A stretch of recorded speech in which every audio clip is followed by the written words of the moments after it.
Banyak pertanyaan yang muncul tentang apakah ada reinkarnasi itu?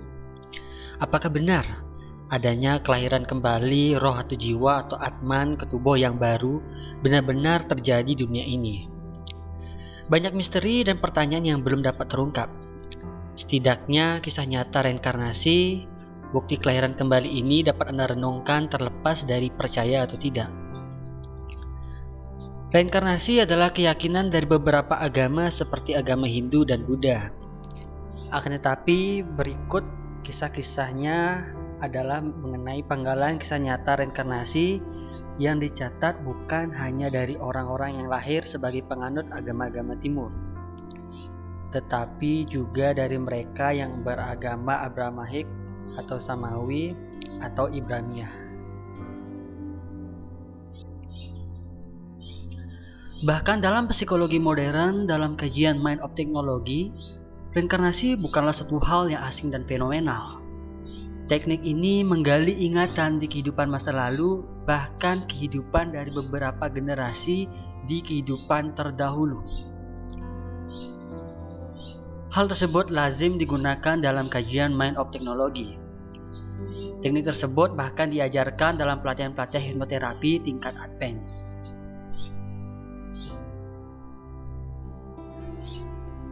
Teknik tersebut dikenal dengan regresi kehidupan masa lalu atau past life regression. Past life regression adalah sebuah teknik yang dilakukan dengan hipnotis untuk mengembalikan apa yang dipercayai sebagian besar praktisi hipnotis. Sebagian besar praktisi hipnotis mempercayai hal tersebut adalah ingatan masa lampau atau reinkarnasi. Regresi kehidupan masa lalu umumnya dilakukan untuk mencari pengalaman spiritual atau mengatasi masalah psikis sebagai psikoterapi.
Yang pertama itu ada kisah Santi Dewi.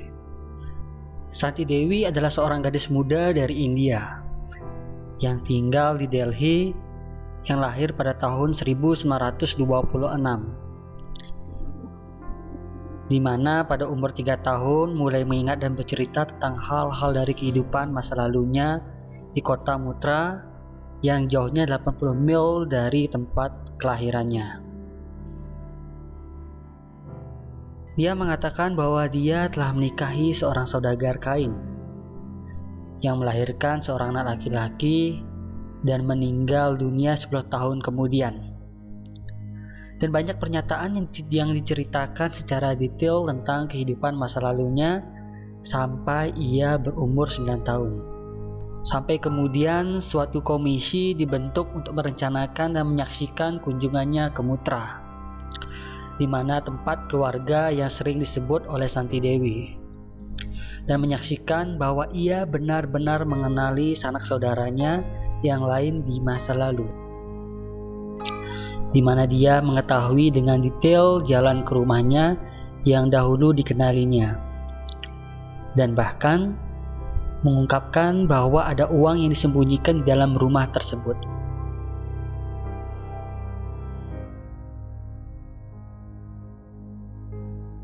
Dan mantan suaminya mengakui dia telah memindahkan uang tersebut. Jadi apa yang diceritakan oleh Santi Dewi itu memang benar-benar nyata. Kisah selanjutnya adalah reinkarnasi dari Jane Evans. Jane Evans adalah seorang ibu rumah tangga dari West. Awalnya ia hanya berkonsultasi mengenai sakit rematik yang diidapnya kepada Arnel Blockham, seorang praktisi hipnoterapis yang mempunyai reputasi tinggi dan juga seorang presiden dari Ikatan Hipnoterapis Inggris.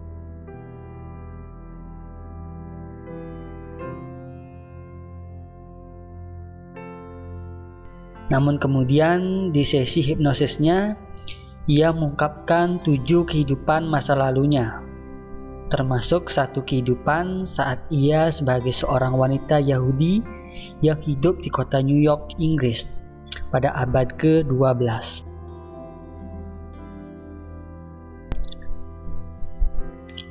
Bagaimana ia dan juga penduduk Yahudi lokal lainnya dipaksa menggunakan semacam tanda pengenal yang menyatakan bahwa dirinya adalah seorang Yahudi. Ia juga bercerita mengenai satu kejadian mengerikan, yaitu pembantaian besar-besaran yang menimpa populasi Yahudi saat itu yang dilakukan oleh penduduk lokal. Selama kejadian itu, ia juga ingat bagaimana ia bersama anaknya bersembunyi di sebuah ruang bawah tanah di gereja setempat yang akhirnya ditemukan massa dan kemudian terbunuh. Profesor Barry Dobson, ahli sejarah Yahudi dari New York University, diminta untuk mengkaji kebenaran ingatan ini.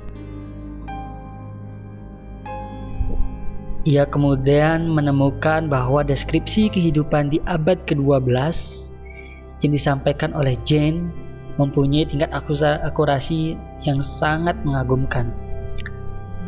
Dan bahkan banyak sekali detail informasi tersebut hanya diketahui oleh para ahli sejarah yang sangat profesional. Cerita berlanjut pada kelahiran kembali kaum Catar.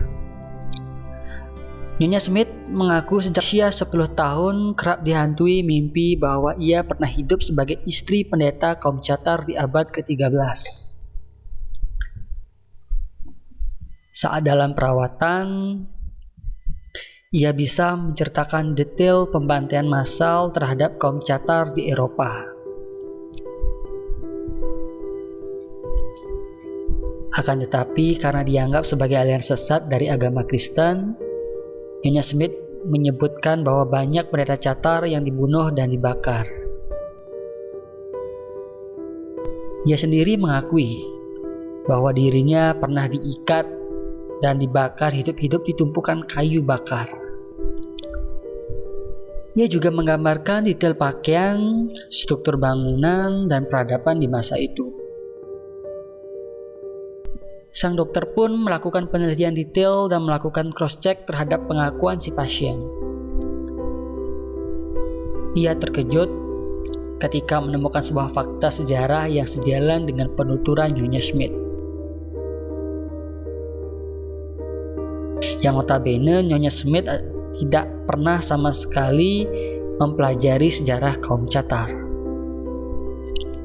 Sejarah mencatat bahwa Paus Innocent III meluncurkan perangan salib brutal atas pengikut sekte Catar yang mempercayai adanya reinkarnasi. Kejadian tersebut menyebabkan terjadinya pembantaian puluhan ribu pria, wanita, dan anak-anak yang tidak bersalah. Dari manakah para pasien ini mendapat informasi detail yang bahkan hanya tertulis di literatur yang nyaris tak pernah dipublikasikan untuk awam?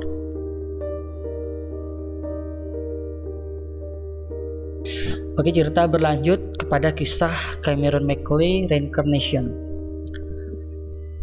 Cameron adalah seorang anak yang lahir di Glasgow, Skotlandia. Saat berusia 2 tahun, ia bilang kalau dia warga kota Bara di pantai barat Skotlandia. Dia selalu menceritakan tentang sebuah rumah putih tua dan tempat pesawat mendarat. Dia punya anjing peliharaan yang berwarna hitam putih. Cameron juga mengatakan ayahnya adalah Shane Robertson yang meninggal karena kecelakaan mobil. Karena ibunya melihat Cameron sangat rindu dengan Bara dan sering terlihat sedih saat menceritakan kehidupannya, ia mengajaknya menempuh jarak 4 jam dengan pesawat ke kota itu, yakni ke kota Bara. Anehnya, saat di Bara, ia bisa menunjukkan dengan pasti kemana arah rumahnya. Dan ternyata rumah itu terlihat sama persis seperti apa yang digambarkan selama ini. Di rumah itu terdapat foto hitam putih keluarga Riccarton dengan anjing peliharaan mereka. Kepada ahli kejiwaan, Cameron mengaku tiba-tiba ia merasa masuk ke lubang hitam.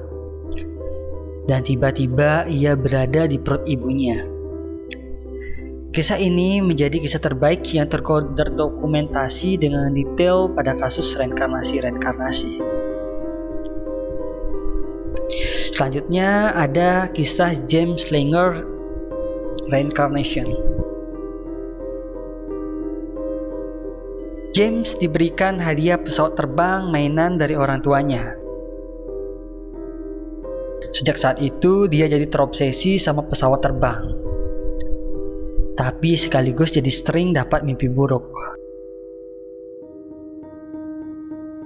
Ia menceritakan kepada kedua orang tuanya tentang mimpinya yang bercerita tentang pesawat perang, serangan peluru, dan kecelakaan yang menakutkan. Di usia 3 tahun, saat ia menonton acara TV anak-anak tentang pesawat, ia dapat memaparkan dengan detail bagaimana cara merawat pesawat, cara menggunakannya, sampai ke bagian-bagian pesawat. Ia juga mampu menjelaskan ke ayahnya kalau ia terbang dari landasan kapal besar bernama Natoma dan mempunyai kopilot bernama Jack Larson. Karena penasaran, ayahnya mencari tahu kebenaran cerita James. Dan ternyata, ia menemukan fakta soal Natoma dan berhasil mencari keberadaan Jack yang ternyata masih hidup. Kemudian ia menceritakan kepada ayahnya kalau ia meninggal di Iwo Jima. Sampai akhirnya sang ayah menemukan satu cerita yang hampir sama pada pilot bernama James Hudson, di mana Mr. James Hudson tersebut juga meninggal pada peristiwa tersebut. Ia segera menghubungi keluarga pilot tersebut dan memberikan gambar pesawat James III yang sering digambar anaknya. Faktanya, ahli pilot tersebut mengirim foto pesawat asli yang dikirim Angkatan Udara setelah saudaranya meninggal. Dan foto dengan gambar tersebut ternyata sama persis dengan apa yang digambarkan oleh James, seorang bocah berusia 3 tahun.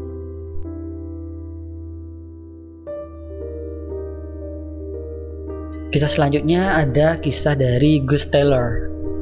Di usia 18 bulan, Gus Taylor pernah bilang kepada orang tuanya kalau dia adalah kakeknya yang telah meninggal. Awalnya orang tuanya hanya menganggap kalau Gus masih terlalu kecil untuk mengerti kakeknya yang sudah meninggal. Bahkan kakeknya tersebut sudah meninggal sebelum ia dilahirkan. Di usianya keempat, Gus bisa menebak foto keluarganya dan bilang ini adalah nenek Augie.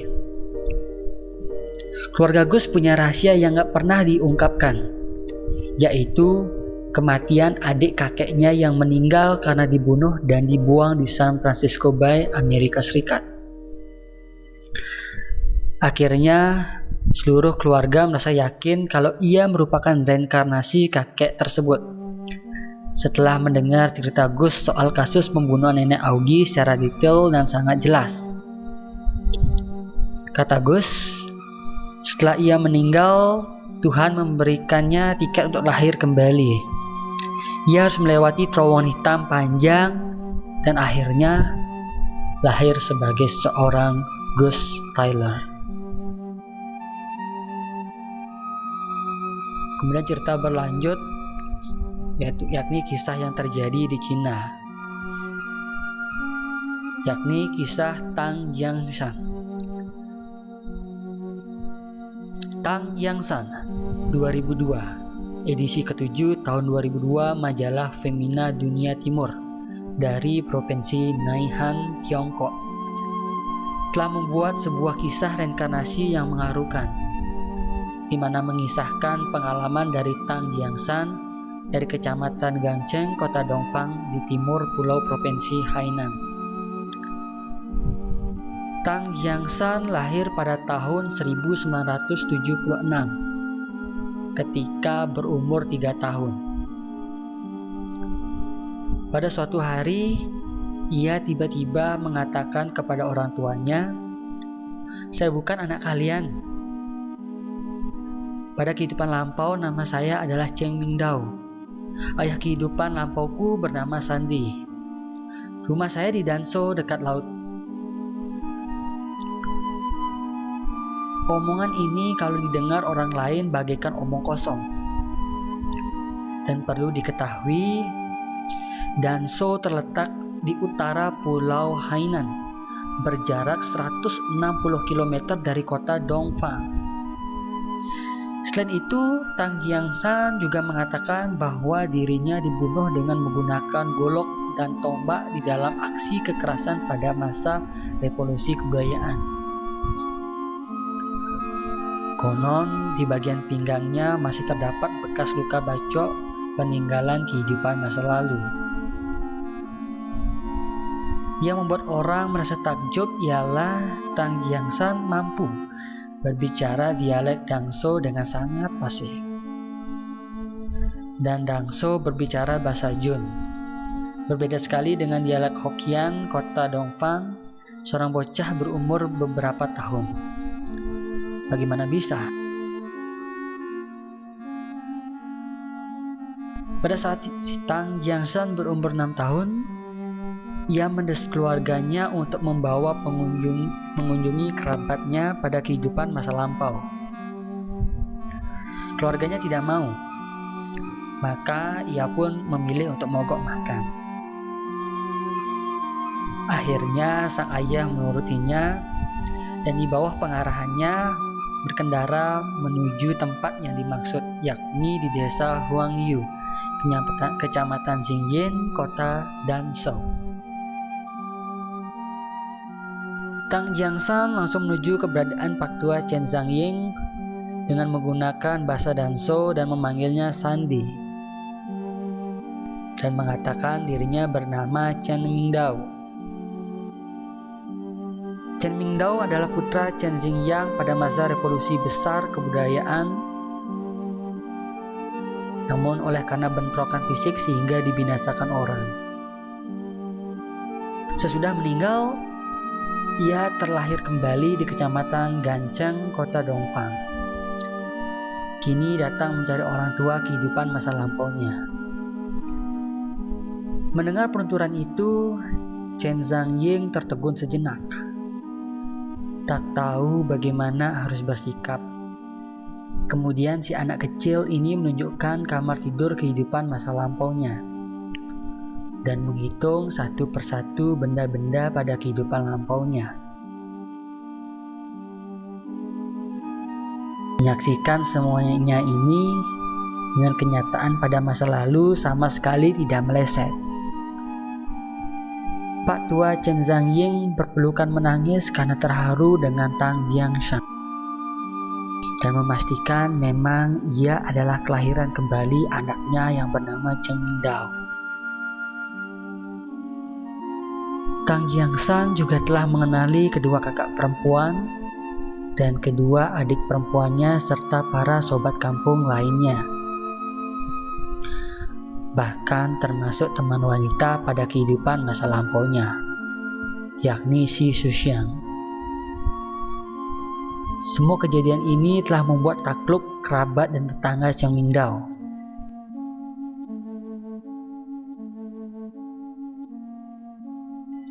Sejak saat itu, Tang Jiangshan memiliki 2 rumah dan 2 pasang orang tua. Ia setiap tahun hilir mudik antara Dongfang dan Dangzhou. Si tua Chen Zhangyin berserta keluarga dan orang-orang desa pada menganggap Tang Jiangshan adalah Cheng Mingdao. Oleh karenanya, Chen Zhangyin tidak memiliki putra lainnya. Tang Jiangshan berperan menjadi anaknya dan berbakti hingga tahun 1998, namun akhirnya Chen Zhengying meninggal pada tahun 1998. Para petugas bagian editor dari majalah tersebut pada awalnya juga tidak percaya akan hal tersebut. Namun melalui pemeriksaan berulang kali dan terjun ke lapangan, mau tidak mau juga mengakui kebenaran tentang kejadian tersebut. Kisah selanjutnya yakni kisah Edward Austrian. Patricia Austrian punya seorang anak berusia 4 tahun yang sangat fobia pada hari mendung atau awan kelabu.